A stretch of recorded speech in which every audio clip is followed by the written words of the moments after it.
Saudações, sejam bem-vindos mais uma vez ao nosso e vosso podcast No Que Tange. Eu sou Guimarães Silva, sou advogado e hoje tenho o enorme prazer de conduzir esta conversa, esta viagem pela ciência jurídica, pela ciência do direito, que traz hoje como convidado um jovem advogado que se destaca pelas suas intervenções públicas no direito do trabalho, Dr. José Mayande, para abordar um tema também interessante, que é a extinção da relação jurídico-laboral. Nos propusemos hoje falar das causas e formas de extinção da relação jurídico-laboral, das consequências econômicas dessa extinção, andar um bocadinho pela nova Lei Geral do Trabalho, numa conversa descontraída e que prometemos ser agradável. Dr. José Mayande, seja muito bem-vindo ao nosso podcast. Como está? Muito obrigado, estou bem melhor agora e certamente estar nesse podcast é agradável e então, se me permitir, sinto-me bem-vindo. É muito bem-vindo, é uma honra para nós recebê-lo. Sabemos que partilharemos com quem nos assiste conhecimento jurídico de qualidade, partilharemos boas coisas, partilharemos algo que as pessoas vão aproveitar e aplicar no seu dia a dia. Não é? Então, é uma honra para nós recebê-lo. Muito obrigado e permita-me tratá-lo por GS. Faça como quiser. GS é Guimarães Silva, então, se sentir à vontade, está à vontade. Dr. José Mayande, e permita-me que em alguns momentos também lhe chame de Mayande. Não, por favor. Dr. José Mayande, eu conheço um advogado antigo, já na praça, que se chama Antônio Mayande. Tem alguma ligação com o Dr. Antônio Mayande? Tenho sim, é o meu querido pai, que também é advogado, Opa. Já há mais tempo do que eu. Olha, Dr. José Mayande, já tivemos a oportunidade de conversar sobre algumas coisas e, como sempre, manifestou muita elegância na conversa. Uma pessoa, além de ser um profissional muito capaz, eu acho que o reflexo que o Soto tem é um pouquinho fruto daquilo que o doutor Antônio Mayande deverá ter passado. Obviamente que deve ter adquirido outras valências também, mas eu tenho muito coisas boas para dizer sobre o seu pai, a quem aproveito a oportunidade também já de endereçar as nossas saudações, doutor. Boa. Pode aproveitar também os nossos microfones para cumprimentar. Sim. Nós falamos muito e realmente eu nas outras leads trato-lhe de papá e não de Dr. Mayande, mas quando há uma pessoa próxima nós chamamos, ele me chama de Mayande filho e eu Mayande pai.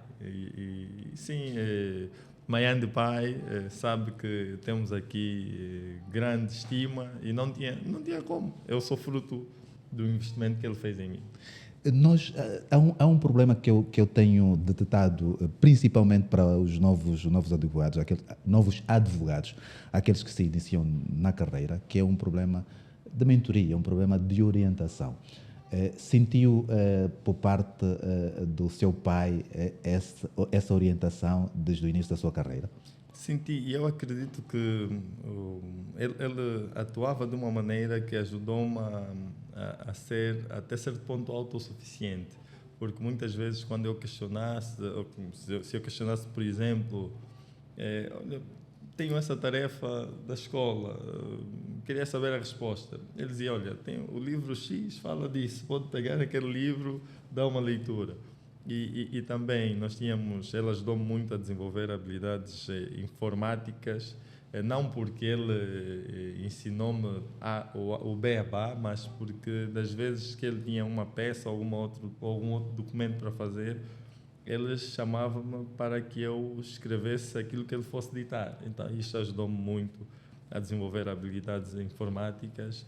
E não só, eu lembro-me, este cenário, isto foi ainda no ensino médio, enquanto fazíamos a cadeira de introdução, tínhamos a disciplina de introdução ao estudo de Direito, e eu tive o privilégio de ter a maior nota da sala em função de uma explicação extremamente eficaz que ele me deu de uma matéria, e era sobre o direito de família, e quando eu fui responder as perguntas na prova, fui tão eficaz, tão eficiente, que tive a maior nota, mas graças aos investimentos, a todo o investimento que ele fez em mim.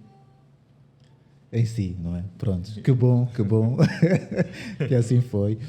Doutor, eu sei que já teve o privilégio de ler artigos seus, sei que sempre que pode tem alguma coisa escrita sobre os mais variados assuntos. E a minha pergunta de partida seria: se o Sr. Doutor tivesse que escrever algum artigo que espelhasse um despedimento sem justa causa e que não teria cumprido os requisitos da lei, dizer no título: Senhor empregador, me fatigaste, seria adequado? Este título seria adequado e se calhar aqui também utilizando uma palavra que ficou muito famosa, poderia ser, olha, casos em que o trabalhador vai pensar que bien. Também podemos ver. Seria também esse título adequado. Tá bem. Qual é o que é que gosta de comer, de pedir à sua excelentíssima esposa, sei que é casado, para fazer para as suas permita-me refeições? também aqui endereçar saudações à minha amada esposa, Edna Mayande, que é certamente uma cozinheira de mãos cheias. E relativamente ao meu prato, antes de me casar, eu gostava muito de comer, ainda gosto, né? Bacalhau com natas. Entretanto, depois de me casar, já não posso ter como prato predileto bacalhau com natas. E eu aqui gosto... Por quê? Agora estou curioso para saber. Exato. Porque... Sim, um homem casado não pode ficar só em comidas bacalhau com natas. Aqui eu gosto de uma fumba, né, com o chikwanga ou kikwanga, mas tem de ser a de Cabinda. Eu provei, vou utilizar o termo kikwanga de Cabinda. Super recomendo, eu gosto muito. A sua esposa é de Cabinda? Não, ela não é de Cabinda, é luandense, como... assim, eu não gosto mais de me assumir como luandense só. Eu tenho raízes para Congo, ela é de Luanda também, mas ela cozinha muito bem, e sabe fazer uma boa fumba, e lembro-me de uma ocasião que ela fez a fumba, o macaiabo, a kikwanga de Cabinda, porque ela sabe que eu gosto muito disto. E o catato, eu vi-me no paraíso. Se a extinção da relação jurídico-laboral fosse o seu prato preferido, que ingredientes é que não faltariam ao processo de extinção da relação? Exato. Aqui, se calhar, já falando tecnicamente, não poderia faltar o formalismo necessário para que essa extinção fosse eficaz. Então, olharíamos para o formalismo também. Já que estamos a falar da analogia casamento, eu vou seguir essa vertente e perguntar: se tivéssemos que fazer uma analogia da extinção ao divórcio, a extinção podia se equiparar ao divórcio no processo de família? Exato, a extinção do contrato, sim, do contrato de trabalho pode ser equiparada a um divórcio, né? E o divórcio é, no fundo, a extinção do casamento, e então as formas de extinção do contrato de trabalho também poderiam ter essa equiparação. E a indemnização seria uma espécie de alimento provisório, será? Aqui, eu diria, se calhar não necessariamente, porque olhando para a questão do divórcio, da prestação de alimentos, não é? Ela decorre, ela primeiro é temporária, tem um tempo de duração até até o facto de aquele que dela careça consiga sustentar-se, né? Ou, por exemplo, ter um outro matrimônio. No caso da indemnização, ela é instantânea, né? Pagou, acabou. A prestação de alimentos é mais duradoura. O doutor assume-se como um especialista de direito do trabalho? Quem me acompanha sabe que eu não gosto muito da expressão especialista. Eu acredito que é uma expressão que, além de trazer um peso exagerado para quem a recebe, também, eu diria assim, está muito ligada às vezes com os níveis de grau acadêmico que vamos adquirindo. Eu prefiro ser conhecido como um bom estudante das matérias que eu gosto, fundamentalmente Direito de Trabalho. Então, eu prefiro ser conhecido como um bom estudante. E por que gosta de estudar Direito de Trabalho? Olha, essa paixão, confesso que foi criada em função da minha professora de Direito de Trabalho, a doutora Márcia Nigiolela, né? Lembro-me, nós tivemos Direito de Trabalho no terceiro ano da Faculdade de Direito, e já ali a forma como ela explicava a matéria fez com que eu particularmente desenvolvesse uma paixão por esta disciplina. Ela explicava muito bem. E eu e o meu colega Juscelino Malulo tivemos o privilégio de termos as maiores notas de Direito de Trabalho na nossa turma. Depois disso, eu também tive o privilégio de trabalhar com ela a nível profissional. E ali consolidou esta paixão. Este gosto pelo Direito de Trabalho. Vamos então para as questões sérias, que é o que nos trouxe aqui. Já consumimos cerca de 11 minutos a falar sobre... O tempo aqui passa rápido. Passa muito rápido. Vai perceber quando começar a exercer aqui o seu direito à fala. Não é? Eu ia fazer uma pergunta de partida, Sr. do Genoiande, que nos dissesse já quais são as formas de extinção da relação jurídico-laboral. Exato. Aqui, e se me permitir, eu vou tentar ser o mais claro possível, sem entrar em muitos elementos técnicos, para que a nossa assistência também possa entender. Primeiro, nós temos que entender que, quando falamos de relação laboral, nós estamos a falar fundamentalmente de uma relação estabelecida entre o trabalhador e o empregador. E essas são as partes da relação laboral, e qualquer uma dessas pode dar lugar à cessação dessa relação. Eu gosto de arrumar as formas de cessação em grupos, primeiro, para termos uma compreensão. Eu gosto de começar primeiro nas razões. O contrato de trabalho pode cessar de uma maneira subjetiva ou por razões subjetivas, ou também através de razões objetivas. E o que é isto? Quando, no fundo, estamos a falar de razões subjetivas, são razões ligadas aos sujeitos. Um ou outro sujeito, estamos a falar do trabalhador ou empregador, vai praticar um ato extintivo da relação laboral, ou, por exemplo, o trabalhador ou o empregador vai praticar um ato que tenha alguma relevância para efeitos de cessação. E temos também razões objetivas, que estão ligadas a situações alheias à vontade das partes.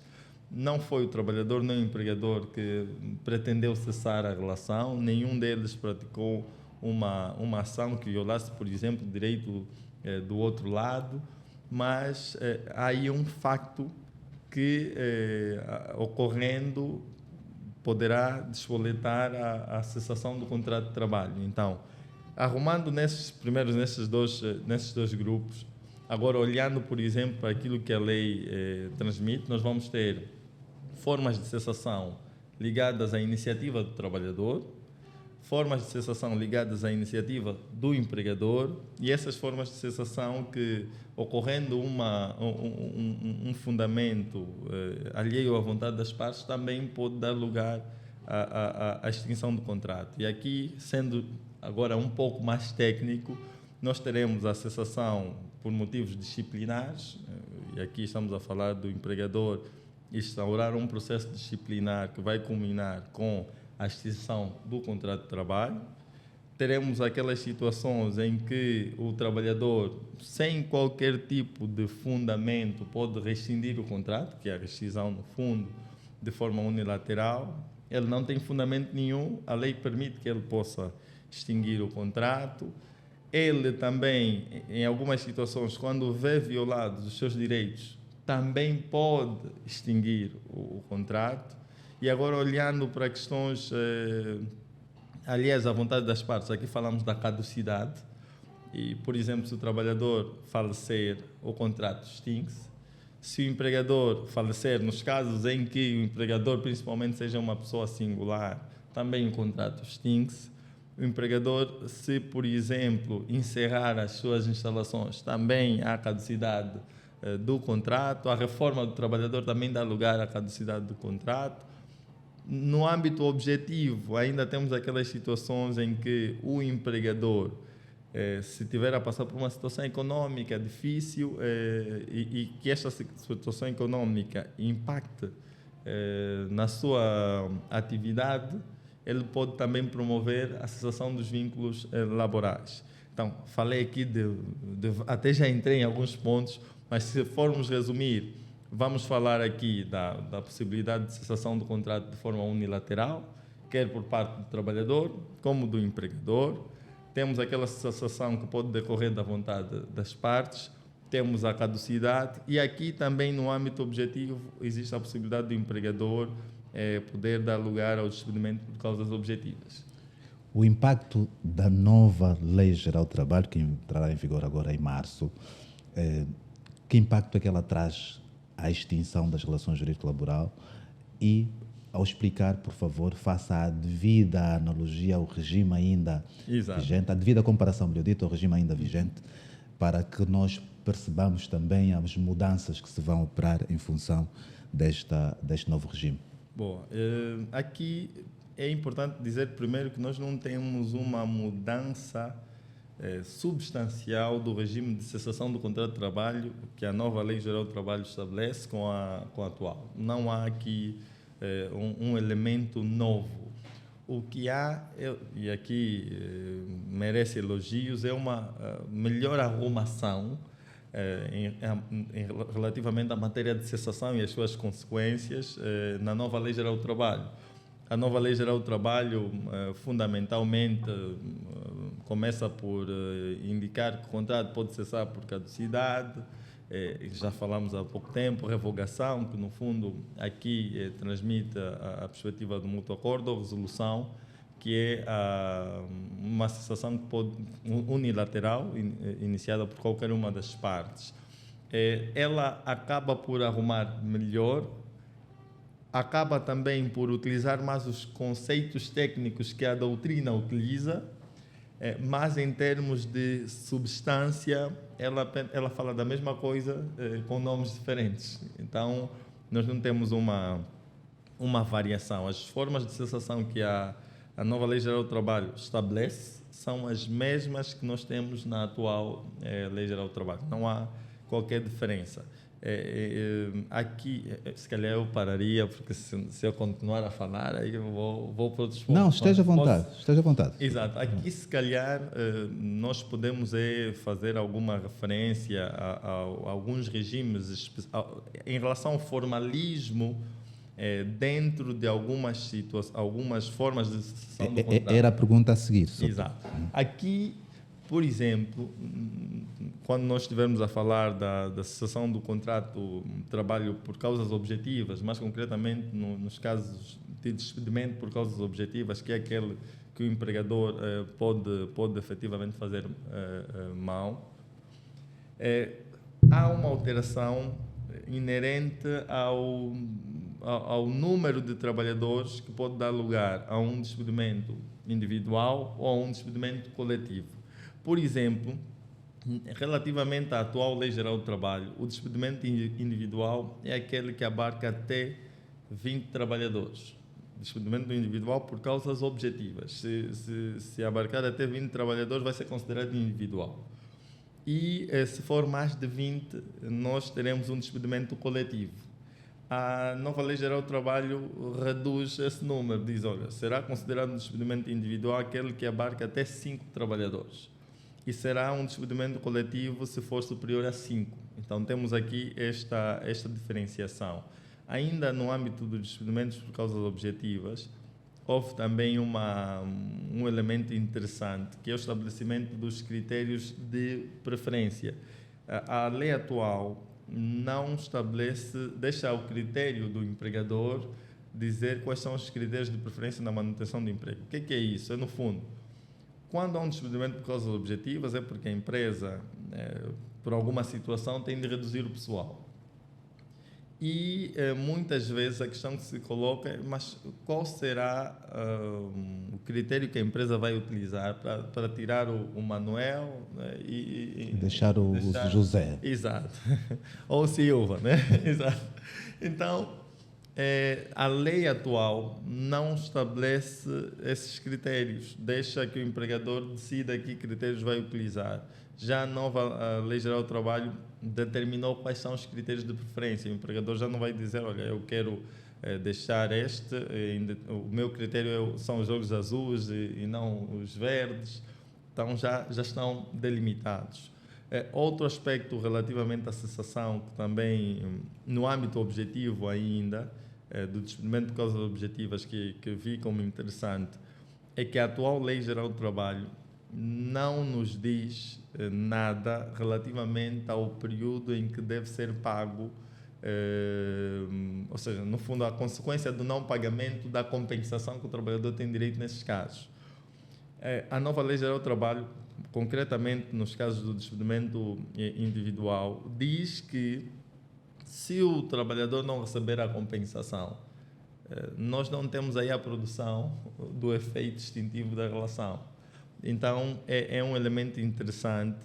Diz que, primeiro, de forma clara, essa já era a consequência, mas de forma clara, que a cessação dá-se no termo do aviso prévio, mas também é necessário que o empregador pague a compensação. Se ele não pagar, nós poderemos discutir ainda a permanência da relação ali. E para mim esse é um elemento interessante. Pois, qualquer empregador deverá estar atento, porque isso significa continuar a pagar salários, não é? Embora não, eu vou deixar passar estas. Fale, doutor. No fundo, embora nós continuamos a ter a limitação, vamos depois, se calhar, com mais detalhes falar, né, que isto é no âmbito das indemnizações e compensações, nós continuamos a ter o limite de pagamento de qualquer tipo de salário em caso de um despedimento irregular, ilícito, não é? Limite até 6 meses. Né? Quer dizer que se o trabalhador ficar 10 anos ou 5 anos, 2 anos fora, ele só poderá ter acesso até 6 salários. Medida econômica que eu penso que deve ter sido muito bem pensada pela comissão técnica que trabalhou nisto. Pelo menos um ano. Deve ter pensado. Pelo menos um ano. Doutor, a lei enumera quais são as causas objetivas da extinção da relação jurídico-laboral? No fundo, tal como nós estávamos a dizer, no âmbito do despedimento por causas objetivas, nós aqui, a lei faz uma referência geral a razões econômicas, razões tecnológicas e razões estruturais. E aqui o empregador, no concreto, tem de conseguir preencher esse conteúdo, né? Mas, no fundo, tendo essas razões econômicas, estruturais, tecnológicas que impactem a atividade do empregador, ele pode promover o despedimento. Nós temos também, como nós falamos das causas objetivas, como nós estávamos a falar da questão da caducidade, e já havíamos dado o exemplo da reforma do trabalhador, e aqui eu tenho estado sempre a alertar, quando nós falamos de reforma do trabalhador, é a reforma que preencha os requisitos legais, né? Há um conjunto de empresas atualmente que tem olhado apenas para o requisito de idade do trabalhador, pensando que basta que ela atinja, por exemplo, 60 anos e automaticamente ele está reformado. Não. Tem de ser aquela reforma comunicada ao INSS, que o INSS validou, confirmou o prazo de garantia, as contribuições que o trabalhador fez, a questão da idade, e efetivamente ele encontra-se reformado, ganha o estatuto de trabalhador reformado. Se não for essa reforma, se ele atingiu simplesmente 60 anos, não preenche esse requisito. Então, a lei arruma um conjunto de factos que pode dar lugar a essa cessação por causas objetivas, e também temos o despedimento por causas objetivas que carece dessa ação do empregador, há esse formalismo, porque o empregador, se tiver razões econômicas e não iniciar o processo de despedimento por causas objetivas, o contrato não cessa. O contrato não cessa, o contrato continua ali. E tem um aspecto que eu queria referenciar, que também é interessante falar, prende-se com o número de dias que a nova Lei Geral do Trabalho dá, nos casos de despedimento por causas objetivas, ao trabalhador, dias de dispensa remunerada, durante o processo de despedimento por causas objetivas. A atual lei dá apenas 5 dias de dispensa remunerada nos casos em que o motivo de cessação por causas objetivas não seja econômico. A nova lei aumentou para 15 dias úteis remunerados. Obviamente, o motivo da cessação não poderá ser financeiro. Então, se o empregador, e na maior parte das vezes é financeiro. Né? Então, este também é um aspecto que vale a pena aqui mencionar. A extinção disciplinar tem notas para fazer em relação ao novo regime? Sim, temos sim. Há aqui alguns elementos que foram, assim, no fundo, a extinção disciplinar, como já se fez aqui a referência, envolve a prática de uma infração pelo trabalhador. O trabalhador incumpriu com os seus deveres, infringiu algum normativo interno, algum normativo ligado à sua atividade, e o empregador passa a ter aí a possibilidade de sancioná-lo. E para que essa sanção possa surtir efeito, o empregador deve seguir o formalismo legal.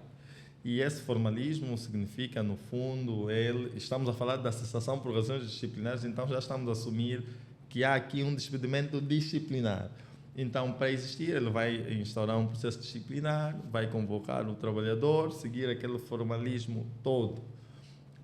No âmbito disciplinar, nós não tivemos aqui diferença em relação à cessação disciplinar já, mas nós tivemos o aumento de algumas outras medidas disciplinares que o empregador agora pode também utilizar e não ir logo para a cessação. Mas como o nosso tema é mesmo cessação, significa que sempre que o empregador quiser despedir disciplinarmente, ele tem mesmo de instaurar o processo tal como ocorre agora. A nova Lei Geral do Trabalho só vem aumentar a possibilidade de o empregador, não querendo ir logo para o despedimento, vá para outras medidas. Temos a questão da despromoção, que o empregador pode também utilizar. Há muitas insuficiências na lei, e eu já estive também a discutir com os meus colegas, há muitas insuficiências. E o legislador tem de corrigir isso, porque se não fizer, nós vamos ter outros problemas. Mas como não é a nossa temática... Pode referir-se. Esteja a referir. Quais são os problemas? Isto é bom. Nós temos um elemento, e isto eu já discuti, mas veio assim na lei. Um dos elementos está ligado à tomada de conhecimento da infração e do seu responsável para efeitos de contagem do prazo de caducidade. Agora, a lei, ou seja, o legislador, inspirado na lei portuguesa, no Código de Trabalho português, entendeu que a tomada de conhecimento da infração e do seu responsável vai apenas acontecer a partir do momento em que o empregador ou o superior hierárquico com competência disciplinar tomar conhecimento. Nós entendemos que esta referência não é a mais ideal. Por quê? Porque nós vamos ter aqui discussões, porque o empregador poderá facilmente dizer que ele não tomou conhecimento. Depois vai haver a discussão quem é o superior hierárquico com competência disciplinar. Se a competência disciplinar é do empregador, significa que ele tem de expressamente, vamos dizer, passar para o seu... Em tese, a tomada de conhecimento será quando o empregador quiser. Exatamente. Vai ter, vamos ter muitas discussões dessa natureza, porque a lei devia parar apenas empregador, não é? Poderia parar aí ou até dizer apenas o superior hierárquico do trabalhador. Por quê? Porque há aquelas infrações, como por exemplo a falta. Não é? O trabalhador faltou durante 5 dias seguidos ou 10 vezes durante o mês, o superior hierárquico direto dele é que tem essa noção, é que muitas das vezes autoriza as faltas. Então, se ele faltou, o superior hierárquico do trabalhador já tomou conhecimento disso. Significa que se aquele superior hierárquico não reportar para o empregador ou para o superior hierárquico com competência disciplinar, significa que não se tomou conhecimento da infração. Quando muitas vezes há limitações, por exemplo, há uma limitação em relação ao trabalhador, dele não soltar a hierarquia. O trabalhador não pode chegar ao empregador, né, vamos dizer, por exemplo, o diretor-geral da instituição, dizer assim, olha, eu faltei nos dias X, ele tem de prestar contas ao superior direto. Então, este é um elemento que entendemos que é problemático. O outro elemento que nós também podemos falar aqui, nós temos, isto eu estive até a discutir com o meu grande colega, amigo, Mário Kassoma Kangombe, em que ele fala muito das questões disciplinares. Nós temos as medidas de despromoção e até, se me permitir, eu vou pegar aqui a minha cábula, espero não chocar aqui com... Eu vou colocar... Posso? Deve ficar seguro. Isto vai ficar muito abençoado. Agora é que os meus papéis ficarão efetivamente abençoados. Né? Tá dada a bênção. Exato. Nós temos aqui a despromoção temporária de categoria, a suspensão de trabalho com perda parcial de remuneração. E o problema que se coloca relativamente à despromoção temporária de categoria é que essa é uma consequência lógica, mas a questão que se coloca é: se eu despromover temporariamente o trabalhador, ele mantém a remuneração da função que ele tem, mas as funções da categoria em que ele foi, ou automaticamente ele vai com aquela remuneração da categoria seguinte?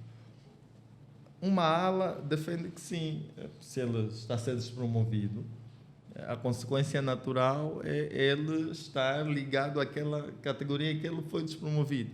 Mas a verdade é que a lei não diz. A lei não diz literalmente se da despromoção temporária, se é dessa despromoção temporária vai implicar efetivamente a perda da remuneração atual. Qual é a sua opinião relativamente a isso? Logicamente, a minha opinião é que se eu estou a ser despromovido, a consequência lógica é que eu vou ficar com o rendimento próprio da categoria em que eu vou. Mas eu falo isso pelo facto da lei nada dizer. A lei não diz. E também não diz se essa despromoção pode ir até que nível. Não diz se eu posso tirar, por exemplo, ele da função de técnico superior de primeira e colocar ele até técnico médio, por exemplo. Não diz.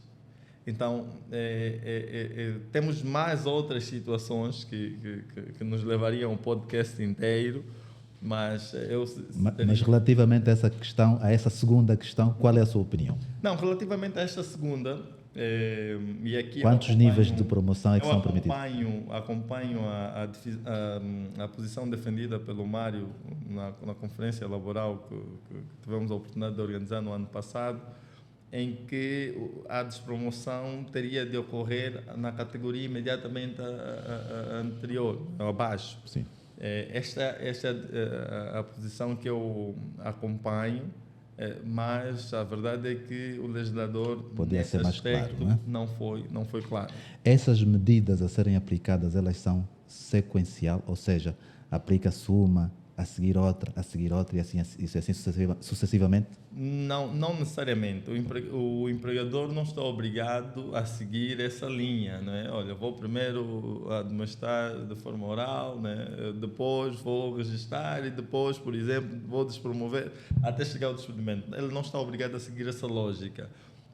Obviamente, a prática demonstra que antes de ir para um processo disciplinar, o trabalhador muitas das vezes é advertido, vai passando por esses níveis, até que o empregador note que essa situação já se tornou, como se diz, já preencheu os requisitos da justa causa, ou seja, já perdeu o elemento da confiança e ali a infração cometida foi tão grave que abalou efetivamente a confiança e tem de se ir para o despedimento. Mas o empregador não está obrigado, não precisa seguir efetivamente essa sequência. Se a infração foi muito grave, ele pode efetivamente aplicar a medida de despedimento ou uma outra. E aqui o que eu também poderia dizer é que, com a nova Lei Geral do Trabalho, o empregador tem de ter um pouco mais cuidado com as questões de despedimentos irregulares. Por quê? Porque nós hoje temos ali um elemento que eu diria assim, é o único escape para o trabalhador hoje, se quiser discutir uma indemnização maior, que é a possibilidade dele requerer indemnizações por danos não patrimoniais. Então, se o despedimento for declarado ilícito, o trabalhador tem direito de ser reintegrado, e aqui é importante dizer que a reintegração passou a competir apenas ao trabalhador. Já não há aquela possibilidade do empregador não pretender reintegrar. Agora isso já está terminado. Depois, o trabalhador poderá efetivamente requerer a indemnização por danos patrimoniais e não patrimoniais, e é aqui onde está o ponto, eu diria assim, a luz no fundo do túnel, e o cuidado que o empregador tem de ter, e aqui tem de contratar especialistas na matéria para prevenir o máximo. Por quê? Porque se ele, e esse é um exemplo que eu dei há tempos, quando discutia com o nosso bastonário, na verdade foi um exemplo que o nosso primeiro bastonário, Manuel Gonçalves, havia dado para ilustrar a problemática. O empregador despede uma mulher grávida de forma irregular e, em função deste despedimento, ela perde o filho. E a questão que se coloca é, quando ela for discutir os danos não patrimoniais, e dependendo do nexo causal, isto pode dar uma indemnização muito alta. Então o empregador tem de ter alguma cautela. E é exatamente para aí que nós gostávamos de continuar, para as indemnizações. Alterou, além dessa referência que fez, mais alguma... mas algum elemento relevante? Algum aspecto relevante, não. No fundo, nós deixamos de ter o critério da dimensão das empresas como sendo um elemento relevante para a determinação das indemnizações e compensações. Já não há esta referência, o que eu acho que é negativo, porque nós não podemos olhar as empresas todas no mesmo saco. Acho sim que devia existir devíamos fazer uma melhor clarificação desse regime, porque nós tínhamos também casos de empresas que estavam como micro ou pequenas, mas que tinham até a certificação, mas que do ponto de vista da sua faturação era maior. E aqui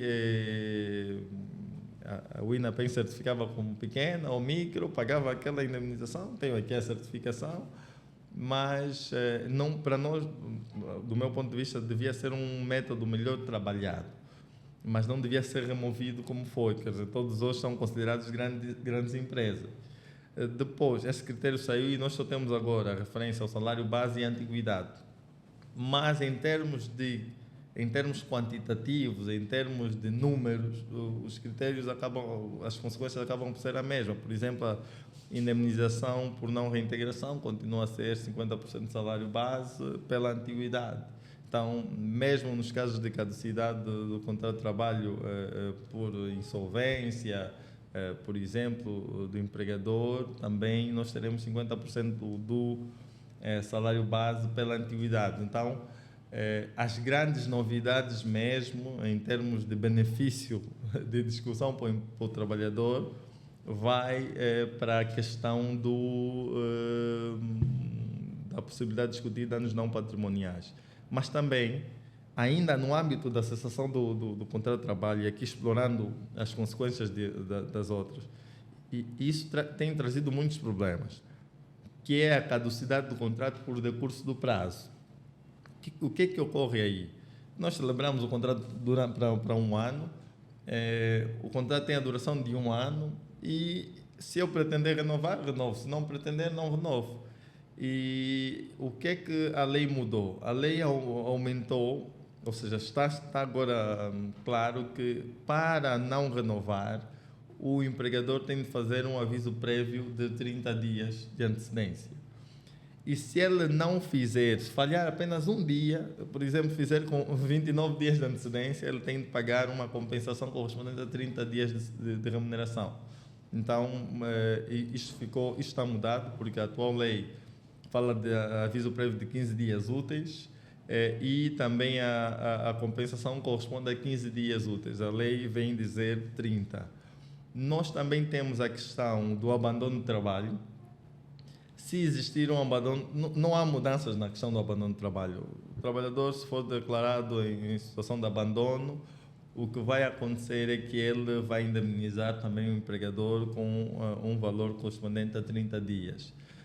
Isto vai se aplicar também nos casos, como estávamos a dizer anteriormente.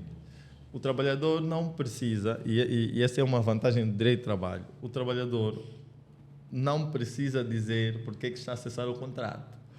Ele, se receber uma nova proposta de emprego, alguma outra coisa, ele não precisa dizer, olha, eu fui contratado pela GS Advogados e por isso estou a cessar. Ele não precisa dizer isso, ele pode simplesmente comunicar que já não pretende continuar. Né? Obviamente, para aqueles que têm alguma gratidão para a comunidade empregadora, podem dizer mais. Mas, nestes casos, ele precisa dar um aviso prévio de 30 dias. E se ele falhar, e aqui ocorre de forma diferente, se ele falhar com o aviso prévio, se ele não cumprir totalmente o aviso prévio, ele tem de necessariamente pagar uma indemnização ao empregador correspondente ao período do aviso prévio de 30 dias. Se ele falhar só 15 dias, ele paga o proporcional do período em falta. Eu não sei se continuo, se paro mais um pouquinho. Continua, doutor. Que eu quando continua. Começar a falar ali... Continua, doutor, ainda temos tempo. Exato. Continua. Nós também temos a questão por exemplo, nos casos do trabalhador ainda, ele pode cessar o contrato de trabalho, aí falamos sem justa causa, ele não precisa alegar nenhum fundamento, e temos também a cessação com justa causa que pode ser ligada ou não ao empregador. Se for uma justa causa ligada ao empregador, que é o empregador viola direitos do trabalhador e ele se sente forçado a cessar o contrato, e aqui nós chamamos de despedimento indireto, ele pode efetivamente alegar isso, lembrando que tem de ser por escrito 30 dias, ou seja, até 30 dias da ocorrência do facto, não é? Se o empregador, por exemplo, praticou assédio, não é? E ele diz que praticou no dia 15, tem de ser de 15 em diante. O que é que acontece aqui? Aqui o empregador pode discordar. E se ele discordar, cabe ao tribunal a decisão se houve efetivamente cessação com justa causa ligada ao empregador. Mas a cessação com a justa causa, no lado do trabalhador, quando ele tem motivos válidos para cessar, e vamos entender justa causa como sendo isso, ter fundamentos válidos, fundamentos plausíveis para cessar, por exemplo, o contrato. Se isso ocorrer, ele não precisa cumprir com o aviso prévio, né? Porque a lei está a atribuir ali um fundamento válido, então ele não precisa cumprir com o período de 30 dias. A justa causa é estranha ao empregador, por exemplo, se o trabalhador tiver de cumprir com uma obrigação legal que torne logo incompatível a continuidade da relação laboral. Então, são essas vias. Depois poderemos navegar um pouco pela cessação por mútuo acordo, que também tem elementos interessantes. Pois, doutor, se calhar é melhor entrarmos já, porque o tempo também escasseia. Eu dizia que o tempo passa rápido. Passa muito rápido, e a minha questão é exatamente se houve mudanças significativas na cessação por mútuo acordo. A negociação entre as partes teve prevalência, teve destaque na nova lei, ou nem por isso? Exato. Fora o nome, não é, que agora o legislador preferiu revogação, nós não temos uma diferenciação do regime atual, mas vale sempre a pena mencionar aqui alguns detalhes interessantes ligados ao facto de, na cessação por mútuo acordo, eu não sou obrigado a estabelecer uma compensação. As partes, no fundo, pode sair sem compensação ou com compensação. E nos casos em que estabeleça uma compensação, a lei também não determina um valor específico. As partes vão ter de negociar.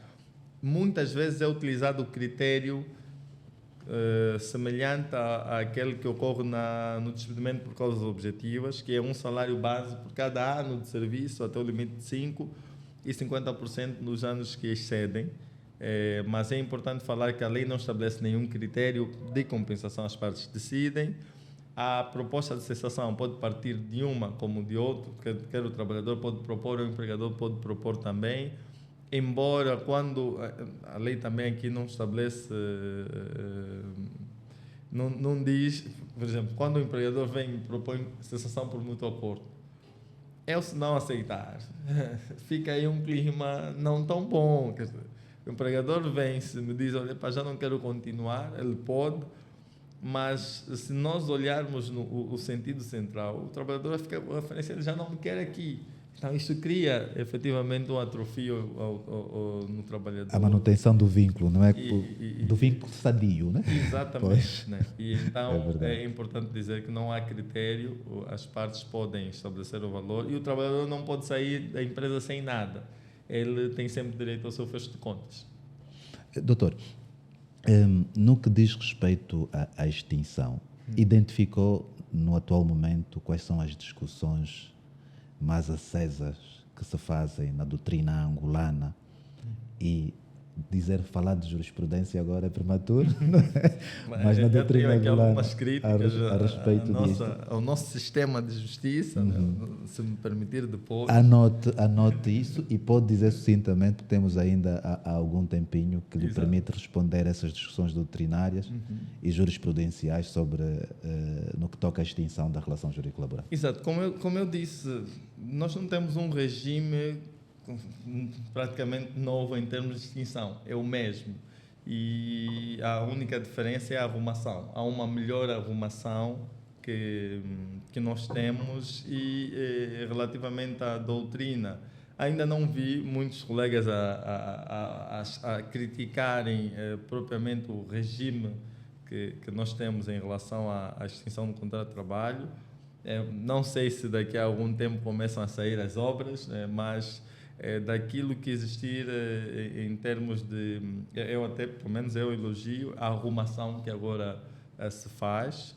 Obviamente, em alguns casos, ainda temos incongruências, e aqui eu falo mais a nível de indemnização, e já citava a questão de olharmos apenas até 6 meses. Eu acredito que para a nossa realidade devia ser pelo menos 1 ano. Por quê? Porque um processo laboral em Angola não dura menos de 1 ano. Nós até temos estado a defender que em Angola existe o princípio da morosidade processual, né? Nós não temos o princípio da celeridade. Então,